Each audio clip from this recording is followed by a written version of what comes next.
¿Qué tal? Bienvenidos a un nuevo video. Ahora vamos a hablar de calcio, hipocalcemia, hipercalcemia y de paratiroides, pues hiper e hipoparatiroidismo, pues estos dos están íntimamente relacionados. Vamos a comenzar hablando del calcio, pero antes de empezar a hablar del calcio, pues un poco de las hormonas y que regula los niveles de calcio. Imagínense que esta es la tiroides y estas acá a los lados son las paratiroides. Como recuerdan, las paratiroides secretan PTH, hormona paratiroidea. PTH actúa sobre el riñón. En el riñón estimula la conversión de vitamina D, de vitamina D2, su forma un poco más inactiva, su forma más activa, vitamina D3, es decir, 25-hidroxicolecalciferol, A1,25-hidroxi, etcétera, que es vitamina D3. Entonces, además, PTH en el riñón me va a estimular la resorción, pues ya en el nivel más del túbulo distal de calcio, y me va a estimular que bote más fósforo.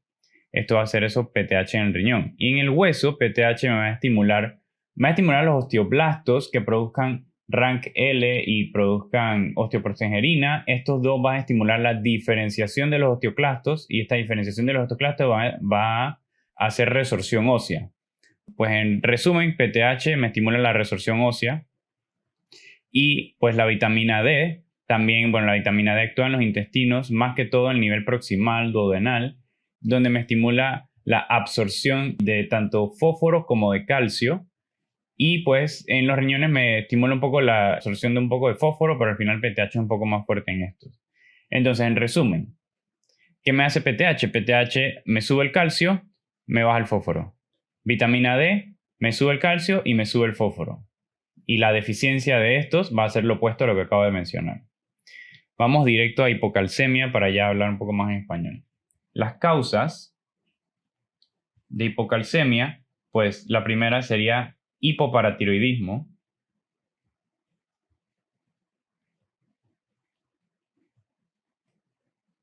que es básicamente, puede ser quirúrgico, que es lo más común, o sea que termino operando o fue intencional de quitar la paratiroides y me causa hipoparatiroidismo, o no fue intencional, por ejemplo, una cirugía de tiroides y accidentalmente me llevé una o dos paratiroides en esta cirugía de tiroides.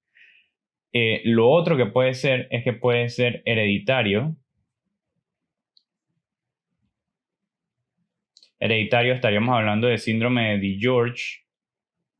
Si recuerdan, bueno, no sé si recuerdan, esto es una deficiencia inmune en donde los pacientes tienen una mutación en el cromosoma 22q11 y entonces básicamente de los arcos faringios, la tercera y cuarta bolsa de los arcos faringios no migran o no se forman adecuadamente y estas son las bolsas que forman las paratiroides. Entonces, los pacientes usualmente no tienen ni timo acá, ni tienen paratiroides. Entonces no tienen células T, o sea que es una inmunodeficiencia, y no tienen paratiroides, o sea que están hipocalcémicos. Entonces, síndrome de George, básicamente hipocalcemia más inmunodeficiencia de células T predominantemente. Otra causa es hipomagnesemia. Esto es visto en los pacientes con pues, una absorción gastrointestinal disminuida o pacientes alcohólicos, y bajo niveles de magnesio previene que se libere PTH de las mismas glándulas. Corrijo el magnesio, corrijo la hipocalcemia. Otra causa es genética, que esta es otra que les gusta preguntar a veces. Genética es en donde hay una mutación activante en los receptores Cas. ¿Qué es lo que pasa? Cuando yo tengo altos los niveles de calcio, estos receptores se activan. Si yo tengo altos los niveles de calcio, se activan los receptores y estos me inhiben la producción y la liberación de hormona paratiroidea de las paratiroides. Es decir, es como un mecanismo para parar la secreción de PTH. Pero lo que pasa en esta mutación genética es que estos receptores están mutados y tienen una mutación activante, es decir, funcionan sin el estímulo de la hipercalcemia. Entonces, por su excesivo funcionamiento, la hormona paratiroidea va a producir bajos niveles de PTH. Claro, el cuerpo piensa que tiene hipercalcemia, piensa que el calcio está alto y va a decir, tengo que bajar PTH, tengo que bajar PTH. Pero esto es por los receptores que tienen una mutación activante. Entonces, esto sería otra causa. Otra causa sería enfermedad renal crónica. Ok, con enfermedad renal crónica yo tendría bajos niveles de calcio, altos niveles de fósforo y tendría PTH alto. Y vitamina D baja. Ok, ¿por qué tendría esto? Como tengo falla renal, los riñones no funcionan. Entonces, la acción de PTH sobre los riñones de diferenciar vitamina D2 a vitamina D3 no funciona. Como eso no funciona, no produzco vitamina D3 activa, entonces no me estimula la absorción de calcio en los intestinos. No absorbo calcio en los intestinos, tengo calcio bajo. Entonces, el PTH trata de combatir esos niveles bajos de calcio con resorción ósea, resorción ósea, resorción ósea únicamente. Pues el paciente puede tener niveles normales de calcio o bajos, pero estarían en lado bajo. Porque, claro, si no absorbo por los intestinos, ese es donde yo mayormente puedo tener calcio, ¿no? Lo otro es que, si recuerdan, PTH se encargaba de estimular que los riñones boten fósforo. Entonces, como los riñones no funcionan, los riñones no botan fósforo. Entonces, el paciente está acumulando todos esos niveles de fósforo, no los puede botar. Entonces, se acumulan los niveles de fósforo, están disminuidos los niveles de calcio. PTH está aumentada, y PTH aumentada básicamente lo que va a causar es resorción ósea exagerada, y los niveles de vitamina D no, o sea, están bajos, pues no sirven. Entonces, eso sería lo que pasaría a un paciente con falla renal crónica, enfermedad renal crónica. Otra causa puede ser deficiencia de vitamina D. Es prácticamente como lo que habíamos hablado antes, no absorbo en los intestinos calcio, como no absorbo en los intestinos ni calcio ni fósforo, entonces voy a tener los niveles de calcio y de fósforo bajos.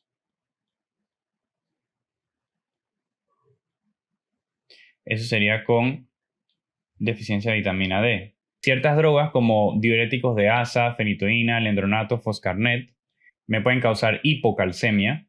Recuerden que los diuréticos de asa pues ayudan a botar calcio. Pseudo hipoparatiroidismo, o sea, básicamente como lo habíamos hablado, esto de causa genética, pero en vez de que haya una mutación en el receptor de acá, es donde el receptor acá en el riñón no responde adecuadamente a PTH.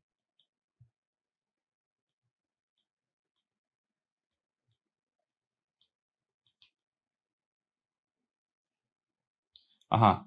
Entonces básicamente voy a tener PTH alta y voy a tener fósforo alto, porque como el riñón no me está respondiendo a la PTH, entonces eso sería pseudo hipoparatiroidismo. O sea, tengo hipocalcemia, aumento de PTH, aumento de fósforo. Transfusión sanguínea masiva, lo que pasa es que cuando guardamos la sangre lo guardamos con citrato, y entonces cuando hay una transfusión de sangre masiva, el calcio se puede unir a ese citrato, entonces se une y efectivamente tengo en sangre bajos niveles de calcio, pues porque no está ionizado, sino está unido a este citrato. Otra causa puede ser alcalosis. Esto es algo pues bastante clásico. ¿Qué es lo que pasa? El hidrógeno usualmente está unido a ciertas proteínas. Cuando yo tengo alcalosis, entonces yo tengo disminución del hidrógeno, pues de protones de hidrógeno, pues en plasma en general, y como tengo menos protones de hidrógeno, tengo menos iones positivos unidos a estas pues proteínas y a estos buffers en sangre.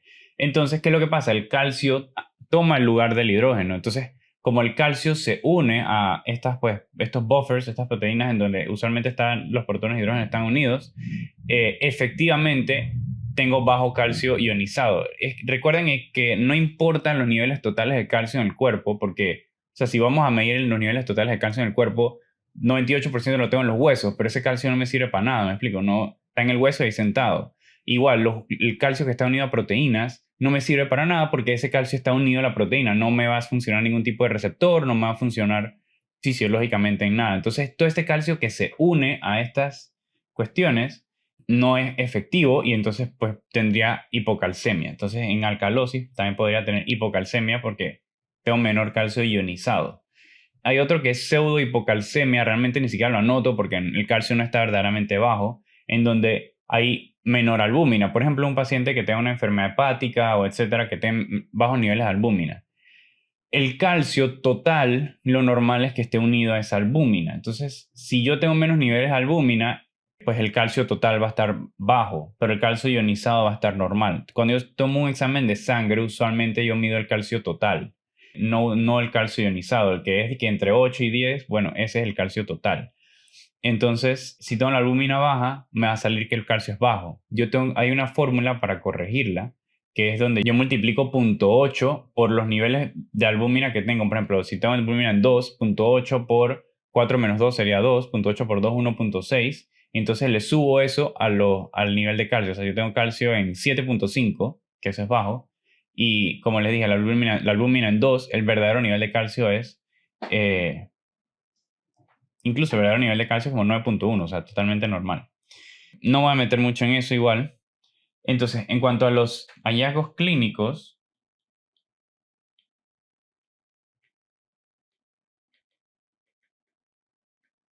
básicamente Chopstick y Trousseau,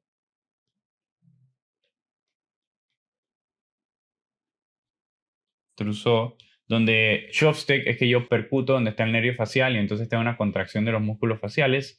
Trousseau, donde yo inflo un manguito en el brazo y si tengo hipocalcemia y por más de 3 minutos, tengo una extensión de los dedos de las articulaciones interfalángicas y flexión de las metacarpofalángicas. Tengo efectos cardiovasculares como prolongación del QT. QT largo y irritabilidad neuromuscular, como por ejemplo tetania, laringoespasmos, hasta convulsiones. Ok, el diagnóstico, calcio bajo. Tengo que corregirlo con la albúmina para saber que efectivamente está bajo. Y dependiendo de la causa, de cómo está el fósforo, es que yo determino cuál es la causa. Si el calcio está bajo y el fósforo está alto, debe ser una enfermedad renal crónica. Si el calcio está bajo y el fósforo está bajo, debe ser una deficiencia de vitamina D. Si es hipoparatiroidismo, el calcio va a estar bajo y el fósforo va a estar alto también, pues porque la PTH no va a estimular que bote fósforo por el riñón. Entonces es un poco de hacer esos cálculos así mentales y con eso yo sé a qué me apunta. Entonces el diagnóstico es fácil y en cuanto al tratamiento, pues hay dos cosas. Yo puedo irme por la parte aguda, hay dos partes. Yo puedo ir por la parte aguda en donde le doy gluconato de calcio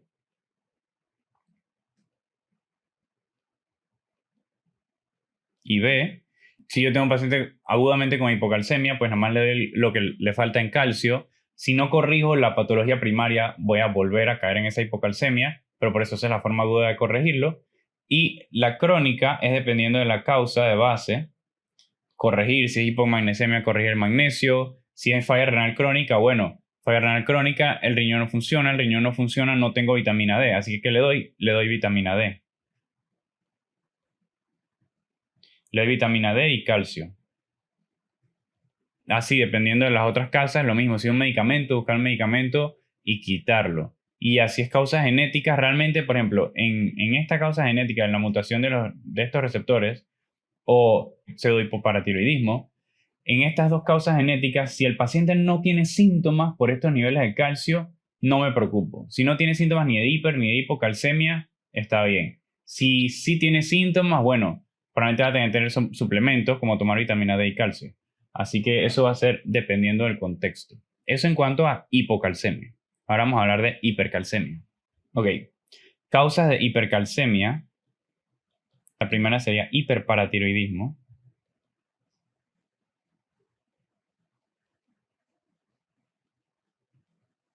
Ahora la abordo más adelante en otro slide porque es un poco más complicada. Malignidades, como por ejemplo cáncer de células escamosas en el pulmón, por ejemplo cáncer de riñón, por ejemplo cáncer de mama o cáncer de vejiga. Todos estos básicamente producen PTH-RP, o sea, una proteína relacionada a PTH, parecido a PTH, pero no es PTH. Entonces, cánceres, eso es otra causa de hipercalcemia. Otra causa son enfermedades granulomatosas.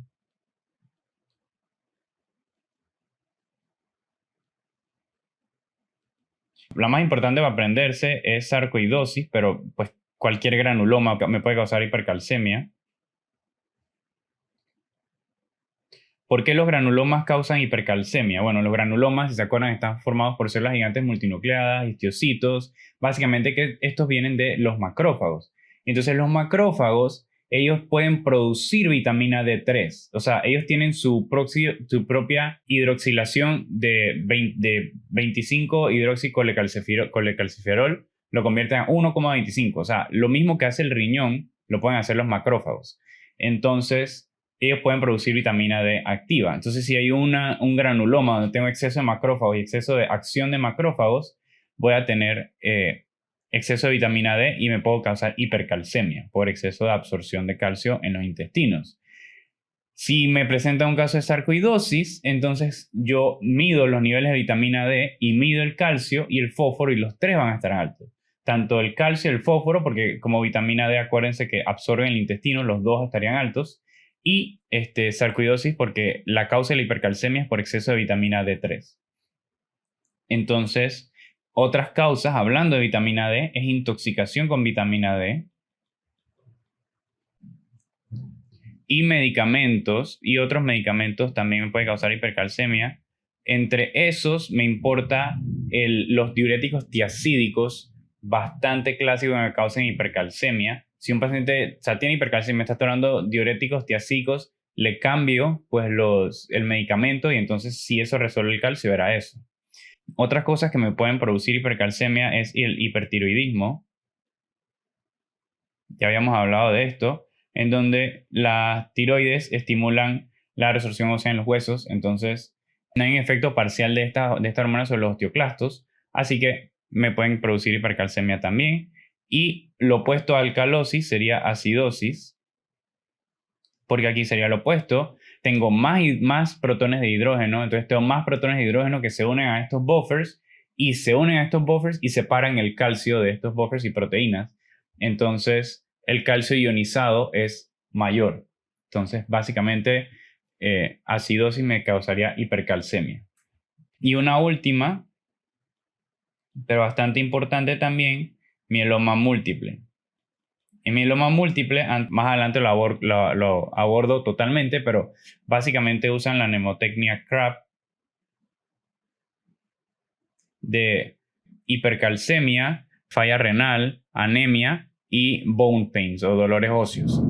Entonces eso, más adelante entro en mieloma múltiple, pero es por ahora memorizar que una de las cosas características de mieloma múltiple es hipercalcemia. Perdón por los truenos. Hay una causa más que es genética, se llama en inglés, la siguen en inglés FHH o hipercalcemia hipocalciúrica familiar.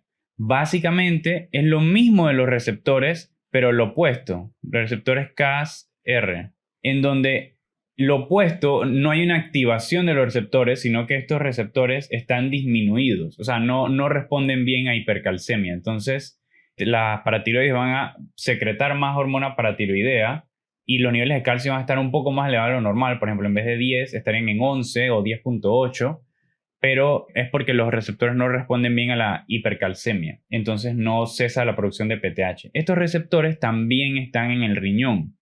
Entonces, como estos receptores también están en el riñón, el paciente va a reabsorber calcio, o sea, no solo va a aumentar la PTH, sino también que va a reabsorber más calcio de lo que debería reabsorber y entonces, por tanto, el calcio en orina va a estar bajo, por eso es que se llama hipercalcemia hipocalciúrica familiar, porque el calcio en la orina está bajo, la PTH está alta y los niveles de calcio en el están altos, pero es por una mutación en los receptores. Los pacientes usualmente no tienen síntomas y si no tienen síntomas ni nada de hipercalcemia, no hay que hacer nada, es un nivel normal, su nivel de calcio normal es 11 y ya, ni modo, se quedan así. Pero si no tienen síntomas no hay que hacer nada. Ok, la presentación clínica.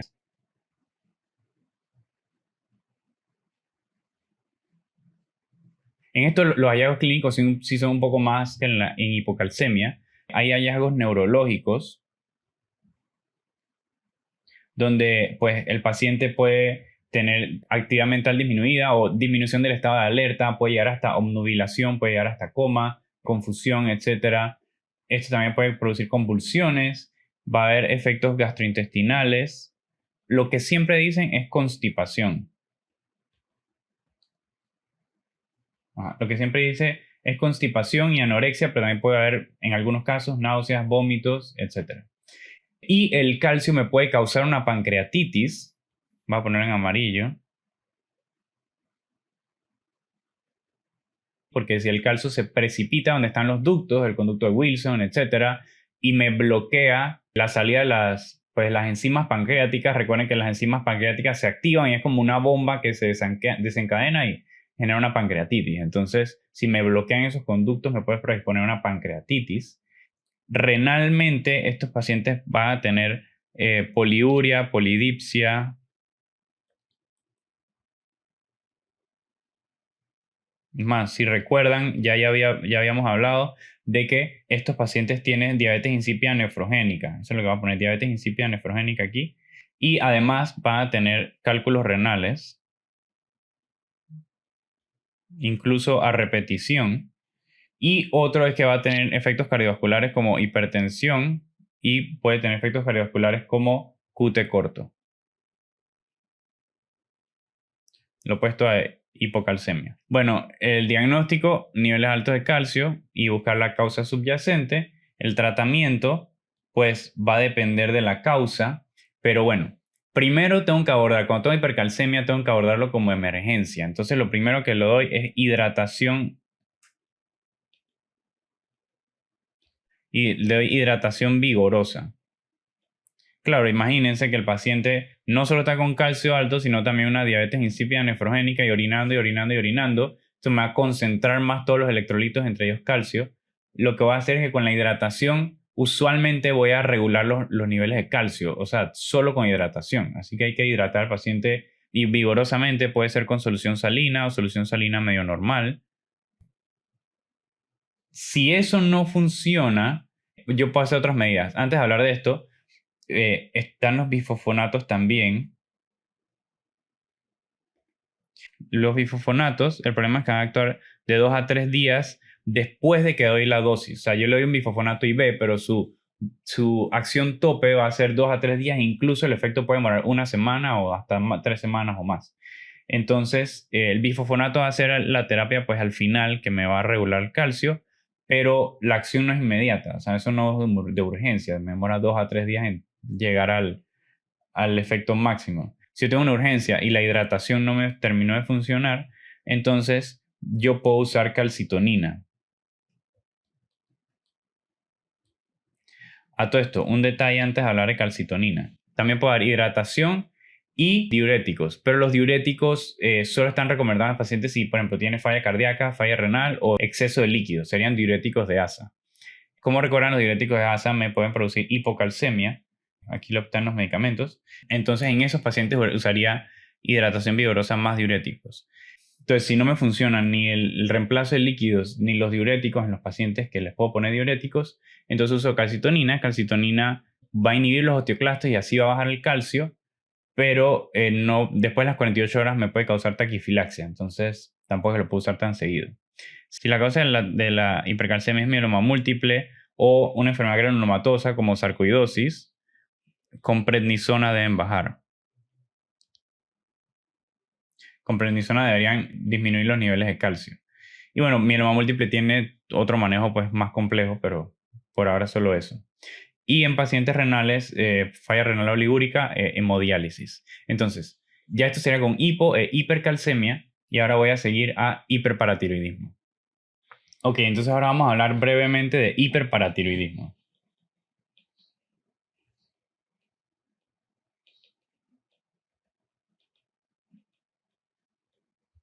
En hiperparatiroidismo puede ser primario, secundario o terciario. El más importante es el primario. Las causas del primario va a ser, lo más común es un adenoma. Es decir, una de las 4 paratiroides tiene un adenoma y ese adenoma está hiperfuncionante y produciendo exceso de PTH. Entonces, luego del adenoma, otras causas menos probables serían hiperplasia de las 4 glándulas, y un cáncer de paratiroides funcionante. Este es el más raro de todos y prácticamente nulo, ¿no? Ok, en el primario, pues básicamente la misma paratiroides produce exceso de PTH. Entonces, exceso de PTH me va a causar hipercalcemia y fósforo bajo, ¿verdad? En cuanto a hiperparatiroidismo primario, es importante mencionar que puede estar relacionado a los síndromes MEN. En el caso de MEN tipo 1, tiene hiperparatiroidismo, tiene tumores pituitarios, del tumor de la pituitaria, y tumor pancreático.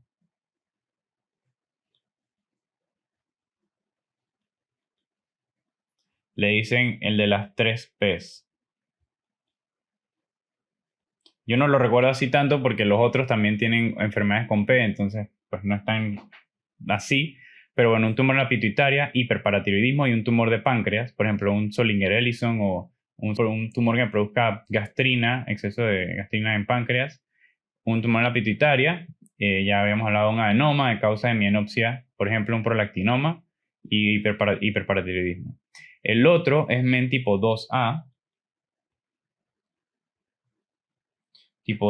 en donde tiene lo que ya habíamos hablado, ¿se acuerdan de carcinoma medular de la tiroides? Tiene hiperparatiroidismo, pues como esto menciona, y tiene feocromocitoma. Ese sería el MEN 2A o el neoplasia endocrina múltiple 2A. Y el 2B, ya les había hablado, neuromas, síndrome de Marfan, bueno, aspecto como si fuese síndrome de Marfan y feocromocitoma. Entonces, esos serían los síndromes de neoplasia endocrina múltiple. Ese es en cuanto al primario. El secundario se debe a falla renal, o sea, enfermedad renal crónica o deficiencia de vitamina D. Entonces, esto es básicamente lo que habíamos visto en hipocalcemia, o sea, exactamente lo mismo, enfermedad renal crónica van a tener calcio bajo, fósforo alto, PTH alta, vitamina D baja, o deficiencia de vitamina D, donde también va a tener calcio bajo y el fósforo bajo. Eso ya lo habíamos hablado en hipocalcemia, pero en ambos, tanto en estas dos, la PTH va a estar alta. Entonces, no hay mucho que mencionar porque ya les habíamos hablado pues del manejo, del tratamiento, etc. En cuanto al terciario, el terciario es lo mismo del secundario, solo que algo que ya se volvió pues de mucha larga data o muy crónico, en donde tengo un hiperparatiroidismo secundario por mucho tiempo, es decir, un paciente con falla renal crónica y tiene hiperparatiroidismo por mucho, mucho tiempo, entonces las paratiroides hacen hiperplasia y entonces ellas empiezan a actuar solas, o sea, las paratiroides actúan autónomamente. O sea, este paciente que tenía enfermedad renal crónica, que estaba así tratando de manejar ese calcio, tratando de llevarlo a lo normal, ahora va a quedar con hipercalcemia e hiperfosfatemia. Entonces, hipercalcemia e hiperfosfatemia, ya las paratiroides actuarían solitas. Entonces, eso sería básicamente el terciario. En cuanto a los hallazgos clínicos, ya es lo mismo que habíamos pues mencionado, son los hallazgos de hipercalcemia. En cuanto a los hallazgos clínicos, son los mismos que los hallazgos de hipercalcemia. Voy a mencionarlos brevemente. Osteitis fibrosa quística. Ese no lo había mencionado en hipercalcemia, pero básicamente como la PTH actúa demasiado sobre el hueso y hace resorción ósea, claro, va a haber menos hueso, va a haber más quistes dentro de los huesos, que es pues todo lo que todo lo que los osteoclastos hacen resorción. Entonces va a tener dolores óseos, va a estar más predispuesto a fracturas. Se llama osteitis fibrosa quística porque cuando le toma una radiografía parece que el hueso tiene como quistes, varios quistes, y como que los bordes de los quistes son como si fuesen fibrosis, pero es básicamente el proceso desordenado de la resorción ósea. Entonces, áreas de mineralización y tumores chocolates. Entonces, eso, osteitis fibrosa quística, va a tener nefrolitiasis y NDI, que es diabetes insípida nefrogénica, poliuria, polidipsia, manifestaciones neurológicas, como ya hemos hablado, manifestaciones gastrointestinales como constipación, ya le llamaron incluso la pancreatitis y QT corto. El diagnóstico va a ser por calcio pues mayor a 10.5 con niveles de PTH elevados. Y bueno, usualmente el fósforo va a estar bajo, exceptuando ciertas patologías que ya habíamos hablado previamente. Y entonces, ¿qué es lo que yo haría como en cuanto pues para el diagnóstico? Lo que pasa es que, como les dije que la causa más común era un adenoma, lo ideal sería identificar dónde está ese adenoma, en cuál de las 4 paratiroides. Y si voy a sacar una paratiroides, sacar la que donde está el adenoma. Entonces lo que yo haría es un scan de Sestamibi. Eso es un scan nuclear donde yo busco la paratiroides más activa y entonces si hay un adenoma la voy a encontrar. Y entonces en cuanto al tratamiento, hay 2 formas de ir. Uno es si el paciente es menor a 50 años y está muy sintomático. ¿Qué es muy sintomático? O sea, tiene hipercalcemia evidente, es decir, arriba de 11. Tiene tasa de filtración glomerular disminuida, o sea, el riñón ya se está viendo afectado. Tiene nefrolitiasis recurrente, o le hago una densitometría ósea y tiene un T-score menor a 2.5, o sea, todas estas que le estoy hablando, el paciente iría para cirugía. Entonces, busco el adenoma, que es lo más probable que va a tener, y si no tengo un adenoma, entonces igual quito las otras paratiroides, o quito un par de paratiroides, y así resuelvo el hiperparatiroidismo. Eso sería en cuanto a los pacientes menores de 50 años. No escribo lo necesario porque el caso lo va a pintar como que el paciente está muy sintomático, es decir, el paciente viene porque esta es tu tercera piedra renal, tiene hidronefrosis unilateral o bilateral y tiene una creatinina en 1.5. O sea, cuando les van a presentar el caso, se le van a presentar que el paciente está evidentemente afectado por la hipercalcemia y por tanto hay que hacerle cirugía.